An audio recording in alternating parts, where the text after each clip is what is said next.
말씀 듣기 전에 우리 옆에 분을 한번 축복하면 좋겠는데, 우리 직분자 수련회 가서 제가 이런 말씀을 드렸습니다. 감사를 하되 구체적으로 감사해야 된다. 감사합니다 하고 끝나는 것이 아니라 무엇 때문에 감사합니다 이런 표현을 하는 것이 엔돌핀이 나오고 도파민이 나오고 또 우리를 아무튼 이롭게 하는 여러 가지 좋은 물질이 많이 나온다는 거예요. 그래서 우리를 치료하는 그런 기적의 역사가 일어난다고 합니다. 여러분이 잘 아시는 것처럼 감사는 기적의 습관인 것입니다. 그래서 옆에 분을 보시면서 구체적으로 이렇게 당신과 함께 옆에 있어 감사합니다, 아니면 당신의 모습을 보니 제가 행복해서 감사합니다, 뭐 이렇게 좀 구체적으로 한번 감사를 표현하겠습니다. 시작.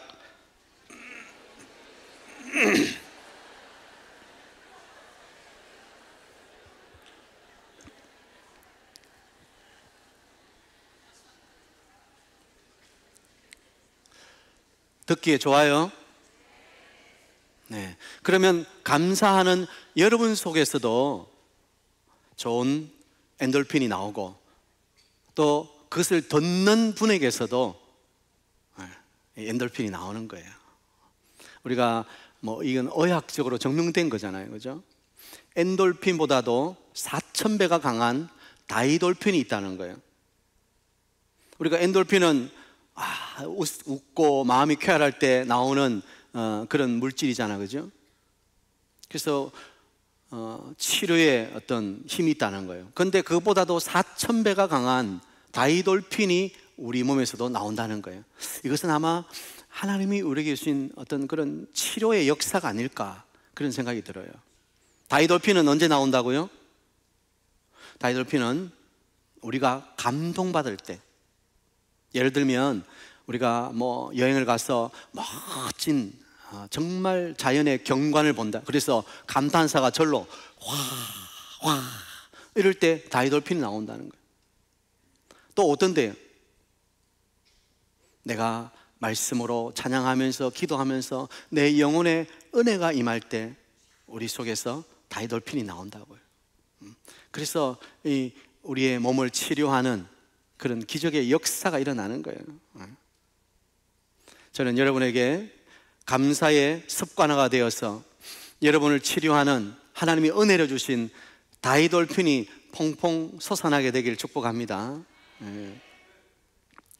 자, 오늘은 이제 직분자 헌신 예배인데요.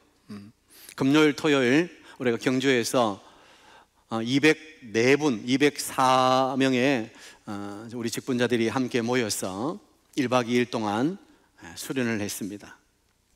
첫째 날은 가서 목사님, 부천 참빛교회 올로이신 김윤아 목사님의 질그릇 같은 우리 인생을 사용해 주시고 또 우리를 깨트림으로 우리 안에 있는 보배이신 예수 그리스도가 흘러나와서 그 생명으로 말미암아 또 다른 사람을 살게 하는 그런 직분자가 되어야 된다, 그런 말씀을 들었죠. 그리고 저녁 늦은 시간이었지만 거의 뭐 한 11시 30분까지 우리가 조별로 13개 조로, 우리 장로님들이 13분이신데 우리 장로님들이 조장이 되어서 한 조에 한 10분에서 15분 해서 조별 모임을 1시간 정도를 가졌습니다. 그래서 18가지의 질문을 가지고 어떻게 우리 교회가 앞으로 더 하나님의 기쁨이 되는 교회로 나가야 할 것인가, 그러기 위해서 지금 우리에게 당면한 여러 가지 문제들을 우리는 어떻게 통찰력을 가지고 그 문제들을 풀어나가고 또 그 숙제들을 통해서 우리 교회는 어떤 미래지향적인 교회가 되어야 될 것인가, 그런 것들을 함께 나누는 그런 시간을 가졌더랬습니다. 그리고 토요일 날은 근사한 조식 먹고 또 모여서 지난밤에 함께 토의했던 것들을 13개 조가 나와서 이렇게 발표하는 시간을 가졌습니다. 제가 그 토의하는 내용을 이제 쭉 기록하면서 느끼는 것은 우리 중직자들에게는 말씀을 드렸습니다만 소통이 굉장히 중요하다. 앞으로 저의 목회 가운데 이 소통이라는 단어, 이 소통이라는 단어를 굉장한 키워드로 사용해. 너무 작나요? 뭐 보이기는 하시죠? 제가 워낙 또 한석봉이라서 뭐 서는 걸 여러분이 잘 알아보실지 모르겠는데 네. 아무튼 이제 저도 목회 4년 차를 맞이하면서 좀 더 우리 성도들과 소통하는 목회자가 되어야 되겠다. 그래서 제가 뭐 설교 시간에 한번 지나간 이야기라서 이제는 말할 수 있다 하면서 제가 부임하고 나서 약간 조금 딱딱했고 조금 차가웠던 그런 시절이 있었다, 뭐 그런 말씀을 우스갯소리로 드렸습니다만 사실은 저는 따뜻한 남자라는 것을 알아주시길 바랍니다. 네. 그래서 더 앞으로 소통하기 위해서 노력하고, 옛말에 통하지 않으면 뭐 한다고요? 통한다. 네. 소통하지 않으면 고통이 온다, 뭐 그런 말이 있죠. 그래서 더 소통하는 목회, 또 우리 중직자들도 여러 성도님들과 더 가까워지고 또 더 여러분의 소리를 귀담아 듣는 우리 중직자들이 되도록 그렇게 노력하겠습니다. 그리고 또 하나 제가 말씀드렸던 게 헌신이었습니다. 중직자로 부름받은 우리는 앞서서 우리 자신을 깨트릴 수 있는 사람이 되어야 된다. 우리 안에 담겨있는, 질그릇 같은 우리 인생에 담겨있는 보배로우신 예수 그리스도의 그 향기는 우리가 깨트려져야 향기를 낼 수 있는 것이다. 그리고 그 향기가 흘러가서 또 새로운 생명을 살릴 수 있는 능력이 된다.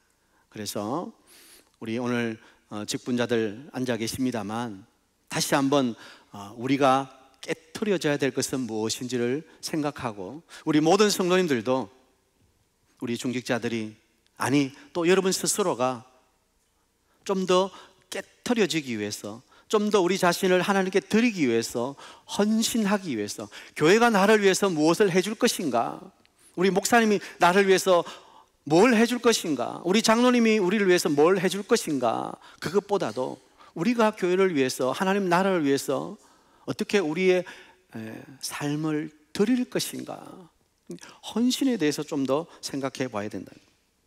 또 하나 말씀드렸는데 기억나세요? 우리 중직자들은 통찰이라고 하는 것입니다. 통찰.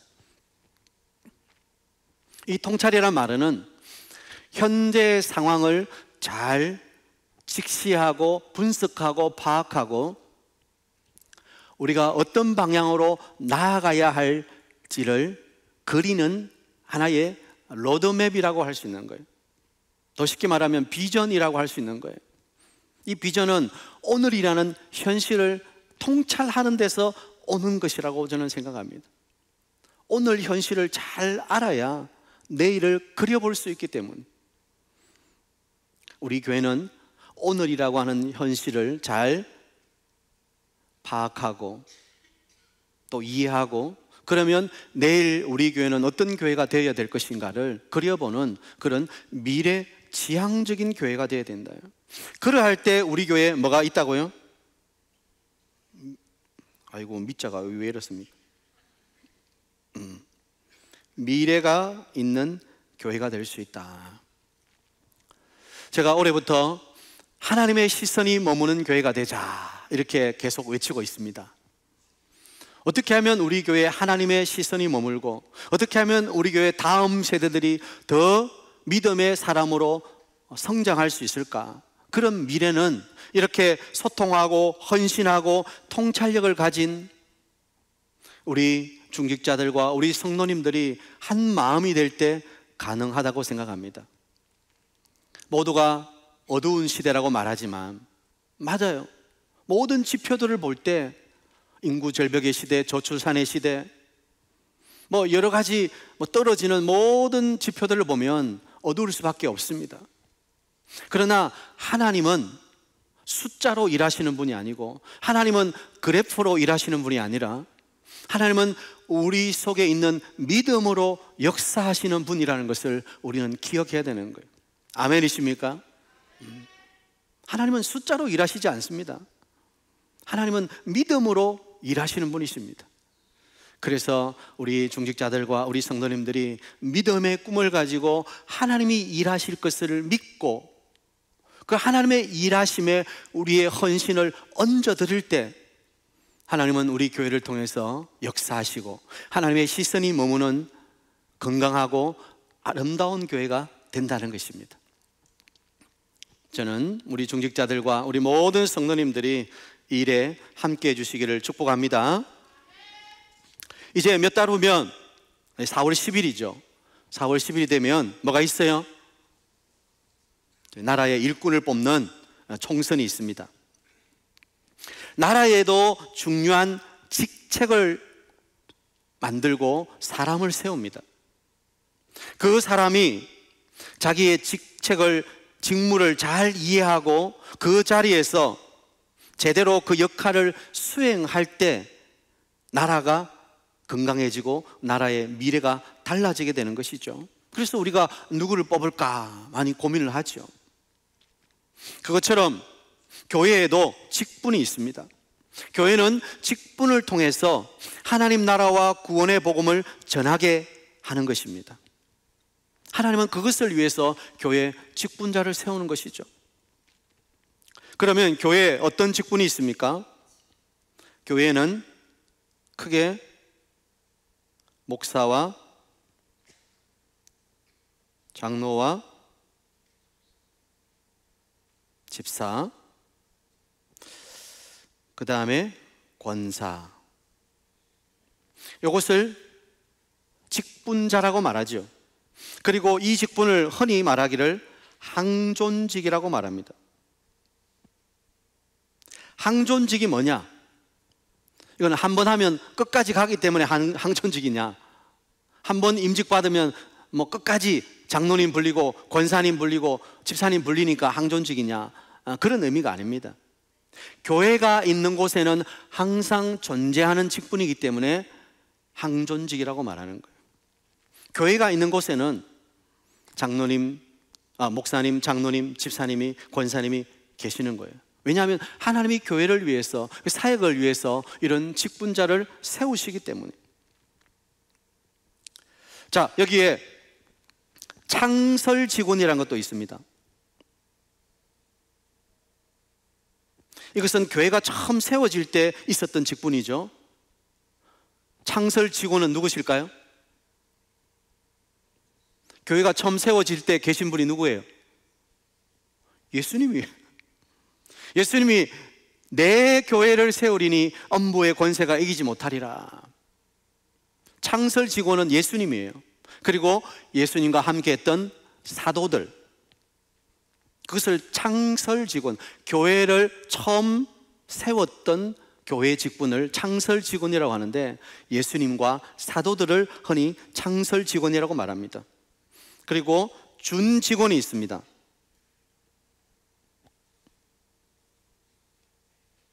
준직은 바로 강도사, 전도사님 말하는 거예요. 이제 목사 되기 위해서 수련받고 있는 사람들을 준직원이라 말하는. 지금도 신학교에서 또 우리 신학대학원에서 열심히 신학을 공부하고 앞으로 목회자가 되기 위해서 신학을 배우는 분들을 우리가 준직원이라고 말하고요.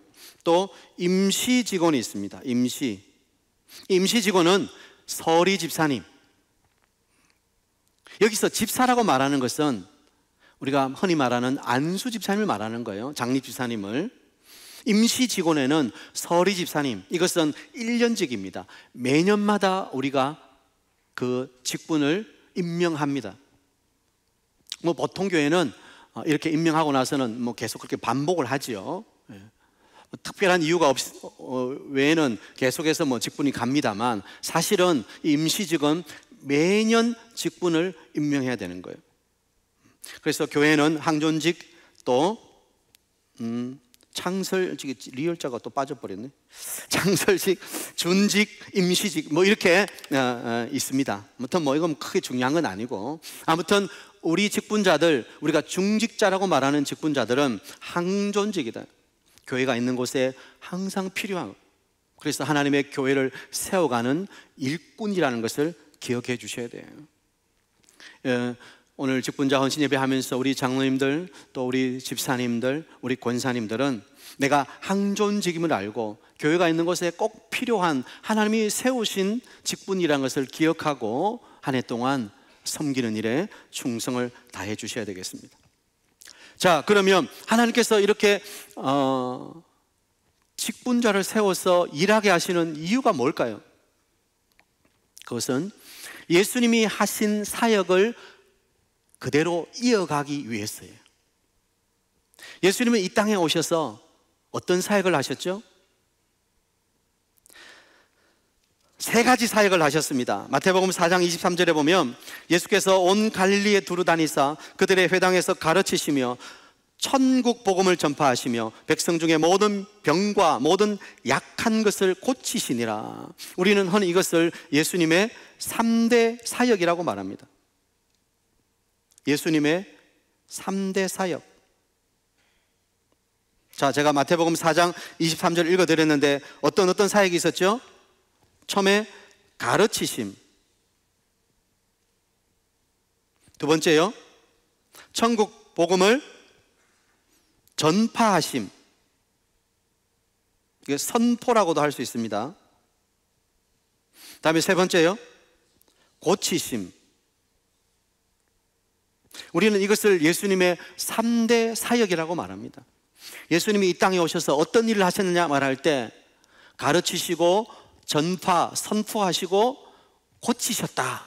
영어로는 teaching, preaching, healing 이렇게 말하죠. 그래서 TPH, 약자로 TPH라고도 하는데, 아무튼 예수님이 가르치시고 선포하시고 고치신 이 3대 사역을 이어받아서 이 직분자들이 교회에서 사역하게 되는 것입니다. 그러면 자, 가르침이 뭡니까? 말씀을 전하는 2번부터 하죠. 말씀을 선포하는 사역을 누가 합니까? 오늘날 목사들이 합니다. 가르치는 사역을요, 또 목사라고 하고 싶지만 장로님들이 하셔야 돼요. 이 가르침이라는 것은 단순히 티칭을 넘어선 신방, 권면, 세우는 사역을 통칭하는 것입니다. 우리 헌법에는 장로는 목사의 가르침대로 성도들이 말씀 받은 대로 살아가는지를 권면하고 신방하고 가르친다, 그렇게 되어 있습니다. 그 다음에 고치심. 이건 좀 어렵죠. 고치심의 사역은 누가 하는가? 집사님들이 하십니다. 그러면 권사는 어디 가버렸죠? 권사는 사실은 장로의 직분과 같습니다. 장로님들은 행정하고 권징하는 일을 하시지만 권사님에게는 그런 직분이 아니라 가르치고 성도를 권면하고 신방하고 약한 자를 돌아보는 이 사역은 같다고 보시면 되겠습니다. 자, 그러면 집사에게 이 고치심의 사역이 있는데 이건 무슨 말인가? 여기서 힐링, 고치다는 말은 실제로 자비와 긍휼의 사역을 말하는 거예요.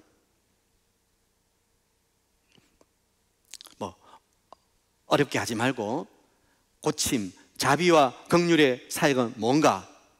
그것은 교회 재정을 투입하는 것입니다. 그러므로 우리 집사님들은 교회 재정을 관리하는 거예요. 그래서 우리 재정부의 집사님들은 교회에 헌금을 개수하고 또 헌금을 사용하는 일에 수종드는 종들인 것입니다. 우리가 배웠습니다만 사도행전에서 7 집사를 세웁니다. 왜 세우죠? 사도들이 말씀 가르치는 사역에 전무하고 해야 되는데 이 헬라파 과부들이 자꾸 자기의 구제에서 빠지니까 집사들을 세워서 그 구제 사역을 전담시켜 주는 거예요. 그게 바로 자비와 긍휼 사역인 거예요. 그게 고치는 사역, 힐링 사역인 거예요. 그래서 이 고치심의 사역을 감당하는 것이 바로 집사님들이다. 오늘 하나님께서 교회에 이렇게 직분자를 세워서 주님이 하셨던 그 사역을 우리에게 맡겨주시고 위임해 주시고 말씀을 선포하고 또 그 말씀대로 사는지 돌아보고 신방하고 가르치는 사역으로, 돌보는 사역으로, 섬기는 사역으로, 그리고 자비와 긍휼로 고치심의 사역을 하도록 집사님들을 세우셔서 주님의 일이 계속 교회 안에 이루어질 수 있도록 역사하고 계시다는 사실을 우리는 알아야 되겠습니다. 그래서 우리 교회 중직자로 세워진 우리 장로님들, 우리 집사님들, 또 권사님들, 이런 사역을 내가 하고 있다는 것을 분명히 자기 직분에 대한 이해가 있으셔야 됩니다. 아유, 집사가 뭐 하는 거지? 권사가 뭐 하는 거지? 그래서는 안 되는 거예요.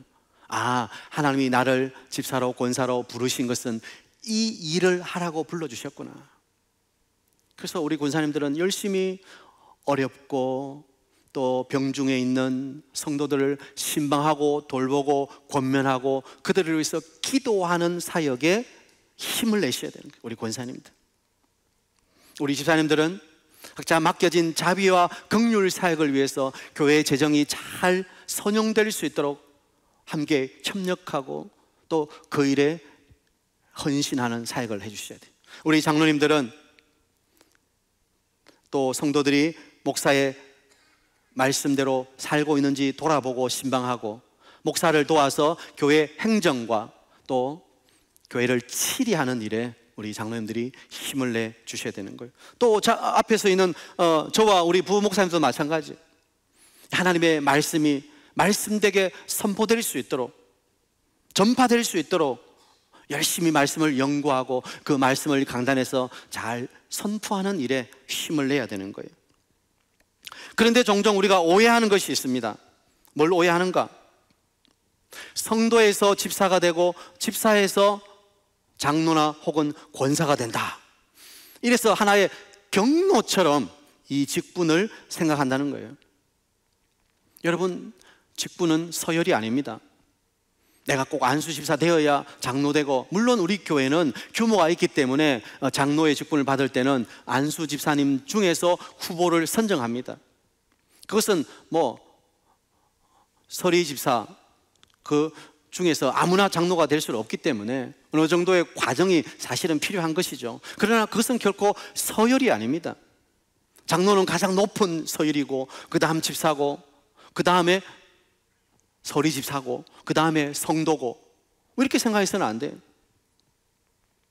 그것은 언사에 따라 하나님이 주시는 직분이고 하나님이 맡겨주신 것이고 주님의 몸된 교회를 세워가는 하나의 헌신이라는 것을 꼭 기억해 주셔야 되겠습니다. 그러면 여러분, 한 가지 질문을 드릴게요. 신분이 중요합니까? 직분이 중요합니까? 정답이에요, 정답. 네. 여러분, 신분, 이것은 우리가 하나님의 자녀로 부름받은 성도라는 신분이에요. 우리는 예수 그리스도의 그 법이로운 피로 말미암아 죄의 씻음 받고 하나님의 자녀라는 신분을 얻게 된 거예요. 우리 모두는 다 이 신분에 대해서 감사할 수 있어야 돼요. 그러나 신분에 만족해서는 안 되고 직분을 받아야 돼요. 그것은 주의 일에 헌신하는 사람들인 거예요. 충성할 수 있어야 되는 거예요. 우리 성도님들에게는 막 헌신을 강요하지는 않습니다. 그러나 직분을 받은 우리 분들에게는 헌신을 강조해야죠. 왜냐하면 하나님께서 그렇게 하기 위해서 부르셨기 때문에. 오늘 바울의 말을 들어보십시오. 오늘 우리가 읽었던 본문에서 뭐라고 말합니까? 바울은 그렇게 말하는 거예요. 사람이 마땅히 우리를 그리스도의 일꾼이요 하나님의 비밀을 맡은 자로 여길지어다. 우리는 하나님의 일꾼이에요. 그리고 하나님의 비밀을 맡은 자예요. 그 놀라운 영광스러운 직분이 주어졌다는 사실을 기억하셔야 돼요. 그냥 신분으로 하나님의 자녀 되었다는 신분으로 만족할 것이 아니라 우리에게 주신 직분에 대해서 영광스럽게 생각하고 그 직분에 뭐 해야 된다고요? 그리고 맡은 자들에게 구할 것은 충성이니라. 직분자들은 충성하는 자가 되어야 됩니다. 충성하는 자. 자, 오늘 이 충성에 대해서 좀 더 의미 있게 좀 다뤄보려고 합니다. 충성. 맡은 자에게 구할 것은 충성이라고 했습니다. 충성. 한자로 제가 한번 써보겠습니다. 충자를 어떻게 쓰죠? 가운데 중자에 뭐가 있어요? 마음 심자가 있습니다. 그리고 성은요, 말씀 은자에 이룰 성자가 있습니다. 그죠? 그러면 한자를 한번 분석해 봅시다. 충성이란 무엇인가? 마음을 한가운데 중심을 잘 모두어서 하나님 말씀이 이루어지도록 헌신하는 것이다. 이게 충성이에요. 내 마음을 세상에 두지 아니하고 내 마음 중심을 하나님 말씀에 잘 두어서 그 하나님 말씀이 이루어지도록 하는 것, 이 헌신이 바로 충성이라고 말할 수 있는 거예요. 우리 직분자들은 여러분의 마음을 어디에 두셔야 됩니까? 교회에 두셔야 되는 거예요. 하나님 말씀에 두셔야 되는 거예요. 그리고 그 하나님의 뜻이 우리를 통해 이루어지도록 우리를 드리는 헌신이 있어야 되는 거예요. 그게 바로 충성인 거예요. 저는 2024년도 직분을 받은 모든 직분자들이 이렇게 여러분의 마음을, 여러분의 심령을 하나님께 메어두고 말씀에 메어두고 그 하나님의 말씀이 능력으로 우리 교회 안에 우리를 통해서 이 땅에 이루어지도록 헌신하는 여러분 되시기를 축복합니다. 우리가 마음을 다해 주님이 하신 말씀을 이루려고 헌신할 때 반드시 하나님의 역사는 이루어지는 것입니다. 오늘 바울이 고린도서 4장에서 직분을 맡은 자들에게 권면하는 말씀이에요. 하나님의 일꾼이요 하나님의 비밀을 맡은 자여, 너희들은 맡겨진 일에 충성하라. 올 한 해, 아니 앞으로 우리 사익동교회 직분자들을 통해서 여러분의 아름다운 헌신이 하나님의 일하시는 능력의 도구가 되길 바랍니다. 여러분의 그 헌신 하나하나가 모여서 우리 사직동교회 하나님 일하시는 놀라운 기적의 역사가 일어나게 될 것입니다. 기적이 상식이 되는 교회, 기적이 간정처럼 쏟아지는 교회, 기적을 통해서 하나님의 일하심의 도구가 되는 교회, 그 교회가 우리 교회가 되어야 되는 거예요. 세상에는 많은 교회들이 있습니다. 한국에만 해도 약 6만여 교회가 있다고 합니다. 모르겠어요. 코로나를 지나면서 많은 교회들이 사라졌다고 합니다. 그래서 지금 정확하게 통계가 얼마인지는 제가 정확하게 모르겠습니다만, 얼마 전까지만 해도 5만 하다가 6만으로 늘어났더라고요. 이 정확한 통계인지도 잘 모르겠는데, 아무튼 우리가 가다 보면 곳곳에 교회가 많습니다. 십자가가 서 있는 곳이 많습니다. 그러나 하나님의 시선이 머물고 하나님의 능력으로 역사해서 이 땅을 새롭게 하는데 쓰시는 교회는 그렇게 많지 않다고 생각합니다. 저는 우리 교회가 그냥 여러 교회 중에 한 교회가 아니라 하나님 기쁘게 쓰실 수 있는 하나님 마음에 합한 그 교회가 되기를 소원합니다. 그리고 여기 앉아 계신 우리 직분자들과 우리 사역동교회 모든 성도님들이 그냥 하나님께서 불러주신 신분의 변화에 감사하고 기뻐하고 만족하지 말고 이제는 충성하는 헌신자로 나아가셔야 되는 거예요. 여러분의 마음을 다해 하나님의 말씀이 우리 교회와 여러분의 삶의 자리에서 이루어지도록 기도하며 우리의 헌신을 주께 얹어드릴 때 하나님이 우리를 통해 역사하시고 여러분의 삶에 놀라운 하나님의 은혜가 임할 줄 믿습니다. 말씀을 마무리하면서 다시 한번 우리 직분자들에게 권면드립니다. 여러분, 직분을 맡았다면 어떻게 해야 됩니까? 직무에 대해서 잘 알아야 됩니다. 내가 맡은 자리에서 내가 어떤 역할을 감당해야 되는지 자신의 직무에 대해서 아셔야 돼요. 그래야 충성할 수 있는 것입니다. 우리는 하나님의 비밀을 맡은 자들입니다. 여기서 비밀이라고 하는 것은 뭐 숨겨졌기 때문에, 나 외에는 아무도 모르기 때문에 그런 의미는 아니죠. 여기서 비밀이라고 말하는 것은 하나님의 계시의 말씀을 말하는 거예요. 바울이 말하고자 하는 것은 하나님의 그 말씀을 받은 자, 그 모든 자가 직분자라는 거예요. 사명을 맡은 자라는 거예요. 그러니 우리 모든 성도님들이 하나님 말씀을 받았으니 여러분은 다 하나님의 일꾼인 거예요. 다 직분자들인 거예요. 여러분의 헌신의 자리, 여러분의 삶의 자리에서 여러분이 어떤 역할을 감당해야 되는지 여러분의 직무를 잘 아시고 여러분의 삶의 자리에서 최선을 다함으로 하나님이 주신 직분을 감당하고 주님께 충성하는 여러분 되시기를 축복합니다. 충성이란 단어를 잘 기억하세요. 우리는 충성스러운 주의 종들이 되어야 됩니다. 우리 주님께서 마태복음 25장에서 하신 말씀, 잘하였다다 착하고 충성된 종아, 내가 작은 일에 충성하였음에 내가 많은 것으로 내게 맡기리니 내 주인의 즐거움에 참여할지어다.